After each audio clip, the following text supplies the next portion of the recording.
విజయవాడ అంతర్జాతీయ విమానాశ్రయం నుంచి త్వరలో దేశ విదేశాలకు కొత్త విమాన సర్వీసులు రాబోతున్నాయని airport advisory committee vice chairman MP Kesineni Sivanath తెలిపారు. విజయవాడ గన్నవరం విమానాశ్రయంలో విమానాశ్రయ అభివృద్ధి గురించి ఎయిర్పోర్ట్ అడ్వైజరీ కమిటీ గురువారం సమావేశం నిర్వహించింది.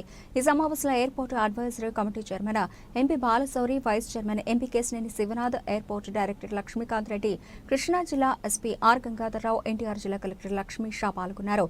రాజధాని ప్రాంతంలోని విజయవాడ విమానాశ్రయం అభివృద్ధి పలు అంశాలు ఈ సమావేశంలో విమానాశ్రయ అధికారులతో చర్చించారు. అనంతరం ఎంపీ కేశినేని శివనాథ్ మీడియాతో మాట్లాడుతూ ఎయిర్పోర్టులో భద్రతా ప్రమాణాలు, ట్రాఫిక్ మేనేజ్మెంట్పై చర్చించి ప్రయాణికుల సౌకర్యాల మెరుగుదలపై కీలక నిర్ణయాలు తీసుకున్నట్లు తెలిపారు.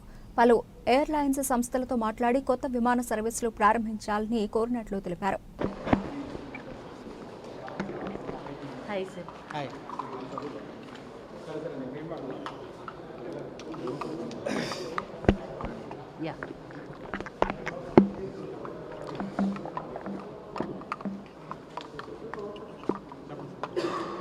డైరెక్ట్ గారు ఈరోజు Vijayawada airport advisory committee meeting జరిగింది. మచిలీపట్నం పార్లమెంటు సభ్యుడిగా నేను, అలాగే విజయవాడ పార్లమెంటు సభ్యులు చిన్ని గారు అందరం కలిసి కమిటీ మెంబర్స్ కూడా దాదాపు 2 గంటల పాటు ఎయిర్పోర్ట్లో ఏ రకమైనటువంటి డెవలప్మెంట్ యాక్టివిటీస్ జరుగుతున్నాయి, జరగాల అనేటువంటి విషయాన్ని చర్చించాం. ప్రధానంగా ఇది ఇప్పుడు అమరావతి క్యాపిటల్ సిటీ ఎయిర్పోర్ట్. ఇక్కడి నుంచి ప్రతి రాష్ట్రానికి కూడా కనెక్టివిటీ కావాలని చెప్పేసి ప్రజలు కోరుకుంటా ఉన్నారు. ముఖ్యంగా ఇక్కడి నుంచి వారణాసికి ఒక ఫ్లైటు, అలాగే కలకట్టాకు ఒక ఫ్లైటు, అదే రకంగా గుజరాత్కి సూరత్కి ఒక ఫ్లైటు, కొచ్చిన్కి ఒక ఫ్లైటు, అదే రకంగా గోవాకు ఒక ఫ్లైటు, ఇవన్నీ కావాలని చెప్పి ప్రజలందరూ కూడా కోరుకుంటా ఉన్నారు. సో ఇవన్నిటిని కూడా, ఈ ఫ్లైట్లన్నిటిని కూడా ఇంట్రడ్యూస్ చేయాలి, పెట్టాలి అని చెప్పేసి మరి డిఫరెంట్ ఎయిర్లైన్స్, ఇండిగో వాళ్ళని, ఎయిర్ ఇండియా ఎక్స్ప్రెస్ వాళ్ళని, ఎయిర్ ఇండియా వాళ్ళని కోరటం జరిగింది.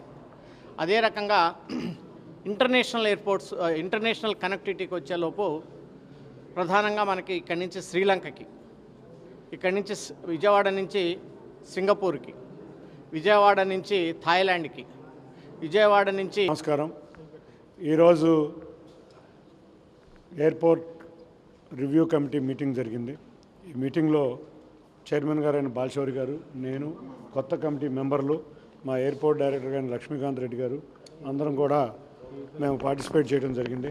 ముఖ్యంగా ఇప్పుడు ప్రజెంట్ ఉన్న ఎయిర్పోర్ట్లో కొత్త సర్వీసులు ఓపెన్ చేయటం, ప్రయాణికుల సమస్యలు ఏమన్నా ఉంటే వాటిని పరిష్కరించటం, అంతేకాకుండా ఇక్కడ ఉన్న ఎయిర్లైన్స్ వారిని ఒకటే కోరటం జరిగింది, నెంబర్ ఆఫ్ సర్వీసెస్ పెంచాలి. ముఖ్యంగా వారణాసి, కొచ్చిన్, అంతేకాకుండా అహ్మదాబాద్కి కొత్త ఫ్లైట్స్ కావాలని కోరటం జరిగింది. వారు కూడా అంగీకరించి కొన్ని సమస్యలు ఉన్నాయి, వాటిని కూడా వారు కూడా గుర్తించారు.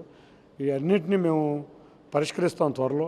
తప్పకుండా మనం వచ్చే 2-3 నెలల్లో ఈ ఎయిర్పోర్ట్కి కొత్త రూట్సే కాకుండా మనం ఇక్కడ ఉన్న ప్రయాణికులకు ఉన్న సమస్యలన్నీ పరిష్కరిస్తామని తెలియజేసుకున్నాం. త్వరలో కొత్త టెర్మినల్ కూడా ప్రారంభం అవ్వాలి. కొన్ని పరిస్థితులు అంటే గత ప్రభుత్వం 5 సంవత్సరాల సమయంలో సరైన సపోర్ట్ కాంట్రాక్టర్లకి, ఎయిర్పోర్ట్ అధికారులకి లేకపోవటం వల్ల బాగా డిలే జరిగింది. కానీ ఈ ప్రభుత్వం వచ్చినాక 38% ఆఫ్ వర్క్ 6 నెలల్లో జరిగింది. కానీ ఫినిషింగ్ వర్క్స్ దగ్గరికి వచ్చిన వలన, ఇంటీరియర్ వర్క్లు వస్తడం వలన మెల్లిగా జరుగుతుంది. తప్పకుండా రాబోయే 2-3 నెలల్లో టెర్మినల్ మెయిన్ పనులన్నీ పూర్తి చేసి చాలా సురవేగంగా కూడా జరుగుతుంది. కాంట్రాక్టర్ గారిని కూడా నిన్న చంద్రబాబు నాయుడు గారు రివ్యూకి పిలిచి మాట్లాడినట్టున్నారు. వాళ్ళు తప్పకుండా రివ్యూ ప్రకారం 2-3 నెలల్లో ఎయిర్పోర్ట్లో కొన్ని డిజైన్స్ మేము మార్చాం. ఏదైతే ఆంధ్రప్రదేశ్కి, ముఖ్యంగా ఈ ప్రాంతానికి కూచిపూడి నృత్యం ఎటువంటి ప్రాచీన మన సంస్కృతి కాబట్టి ఆ మోడల్లో ఎయిర్పోర్ట్ ఉండే విధంగా కూచిపూడి నృత్య భంగిమలన్నీ కూడా ఇంటర్నల్గా కానీ ఎక్స్టర్నల్ కానీ ఉండే విధంగా గౌరవ ముఖ్యమంత్రి గారు, గౌరవ మన యువ మంత్రి మన కింజరాపు రామ్మోహన్ నాయుడు గారికి తెలపడం జరిగింది. అదేవిధంగా డిజైన్స్ కూడా మార్చారు. చక్కటి కూచిపూడి నృత్యకళ ఉట్టిపడే విధంగా ఈ ఎయిర్పోర్టు ఈ ఎలివేషన్ ఉండబోతుంది. మంచి ఫెసిలిటీస్తో త్వరలో కొత్త టెర్మినల్ కూడా ప్రారంభించబడుతుంది. Thank you. Sir okay.